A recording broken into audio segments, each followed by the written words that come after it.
book can take you anywhere. Turn the pages and you'll be there. Come on, join us, you'll see. We're reading with Carylee.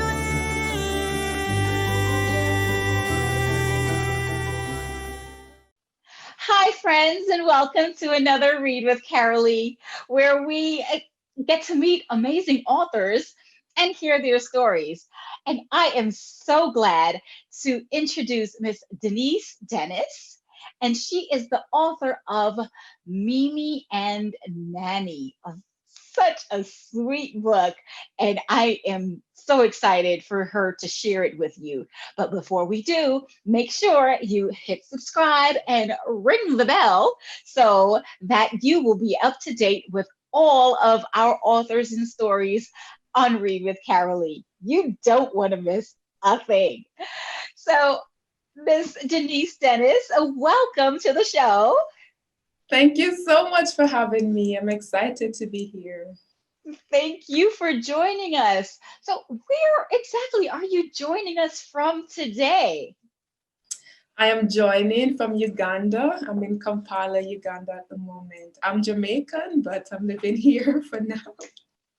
Okay, well, I'm gonna get back to that, but right now, I would love for you to get right into the story of Mimi and Nanny. So let's dive right in, and you can take it away.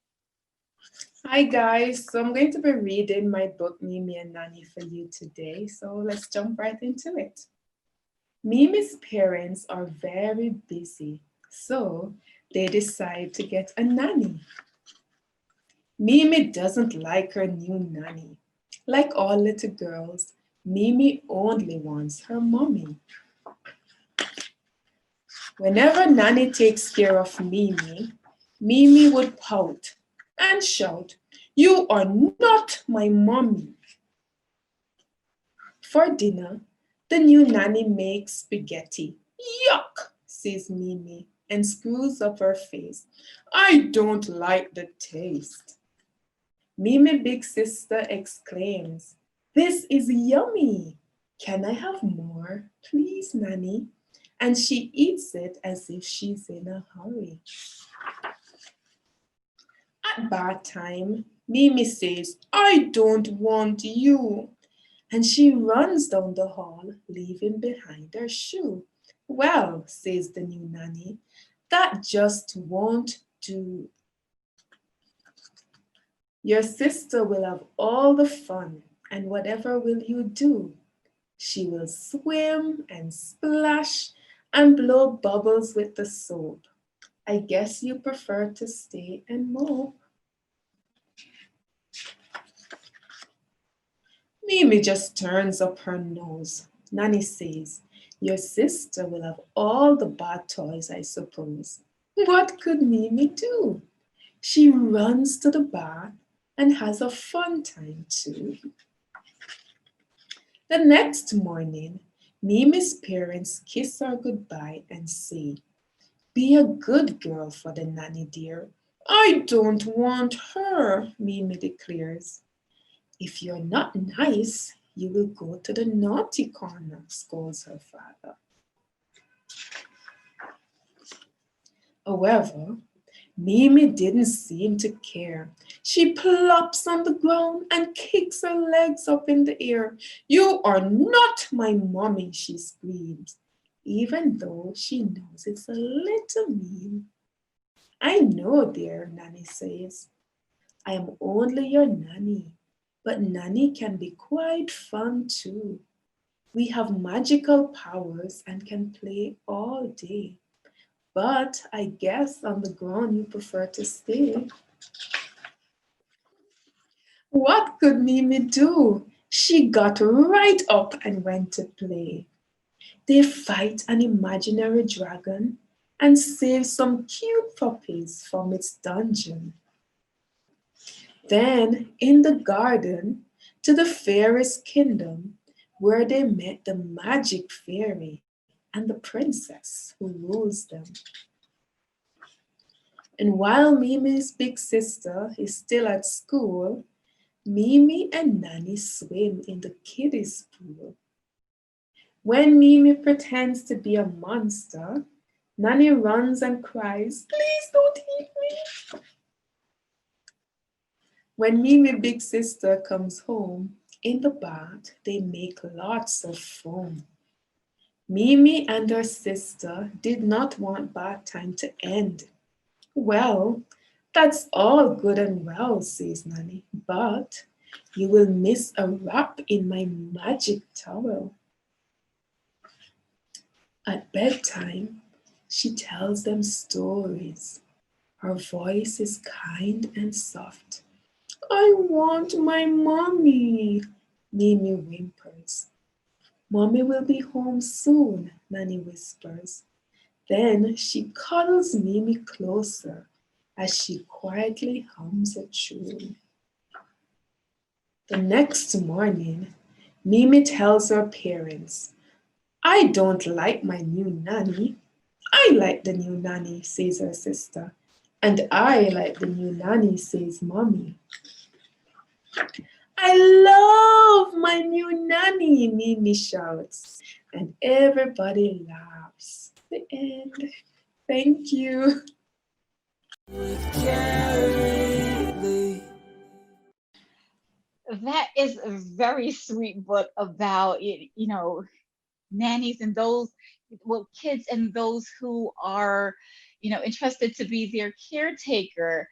And it's such a wonderful dynamic to see. At first Mimi is not too fond of her nanny, and they get to be such kind of good friends, and she starts loving her new nanny.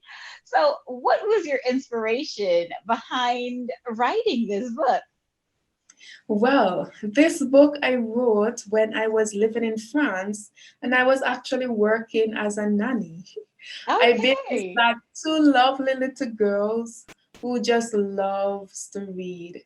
And they were always asking me to tell them stories. And so this book was one of the stories I made up for them when I worked with them. And they also wanted me to draw pictures for the books. I tried, but I'm not very talented when it comes to drawing. And so I decided to employ an illustrator and to publish the book. So this that is the end that is result. awesome. That is awesome. And I see you're quite the globetrotter. You were a nanny in France and now you're in Uganda. And you know, I may not sound like it, but we do have that in common, that we are both from Jamaica. Yeah. Yes, I realized that, and that made me even more excited. Like, oh, another Jamaican. Yes, I'm so glad. And that makes my heart, really glad to have you on, and um, to have that connection with you. And well, like you said, you're in Uganda right now. You are our first Yeah. author from Uganda, and Oh, especially our first author from reading to us from the continent of Africa. So I'm so excited to make yeah. the trip into the continent of Africa. Hopefully, I'll go there soon, in person one day. But I'm glad to be able to join you here on the Read with Carylee show, and really have um, you read your story for us. It's a pleasure. So, yeah, so as you said, you wrote this book because of the two little girls that you were nannying. Yeah. So how do they like this book? Like, do they know about this book? Yes, they do actually. They have, of course, received their signed copies. Of Um, course.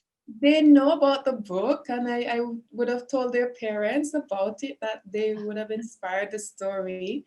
I gave it to them to read before I went ahead and published it. And yeah, they know the inspiration behind the story. That is I think in a way amazing. they also feel that it is their story because they were such an integral part of the development of the story. Yes, absolutely. So, you have the inspiration of those two little girls to write the story, but were there any other inspirations or, other books that inspired you when you were growing up? Yes, many, many books. I think I really seriously, I was always an avid reader as a child, but I think I seriously started to think about books and stories when I started high school and I Uh-huh. started studying literature. I think books like The Young Warriors, which is a story that's inspired by the Jamaican Maroons, um, Yes. was a big inspiration for me. And books like The Pearl, I don't know if you would have studied any of those books in Jamaica, but Well, I, they I were a came big part. Go I ahead. came here at a pretty young age, but I Oh, do remember the Anansi stories. oh Those yes. are my favorites. Right. I really love those Anansi stories. Anansi was a cheeky fella. Yeah.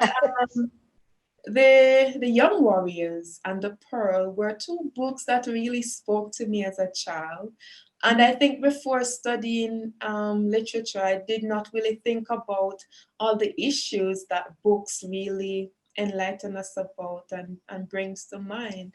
And after reading those books, I started to think about all the themes that you would study behind a book and all the messages that, Mm. a book really bring to us. And they made me want to be a writer, you know. And I Yes. think that's where the desire started.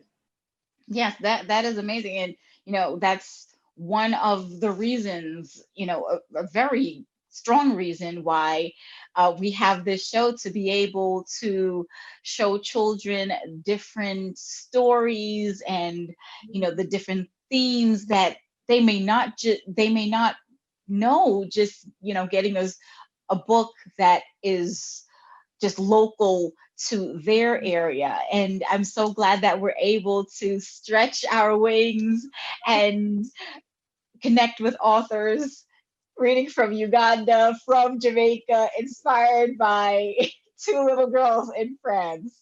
And it just really goes to show how much of an impact that this show can be to children and to authors as well. So I Definitely. really want to thank you for coming on, and thank you for being a part of the show and sharing Mimi and Nanny with us. And thank you so much for having me. It was really a pleasure to be here to share this wonderful story with everyone. And I hope they like it and all the best. You're doing a great job. Thank you. Thank you so much. And to our friends, thank you for joining us for another Read with Carylee show. You don't know where our next author may be coming from, maybe around the world or even down the street. So make sure you tune in every Saturday and throughout the week for our new shows. So remember to always grab a book and read. Thanks for joining us. Have a great day. Bye. Carylee.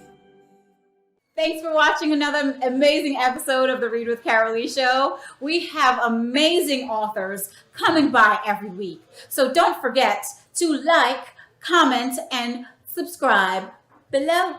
You don't want to miss a thing.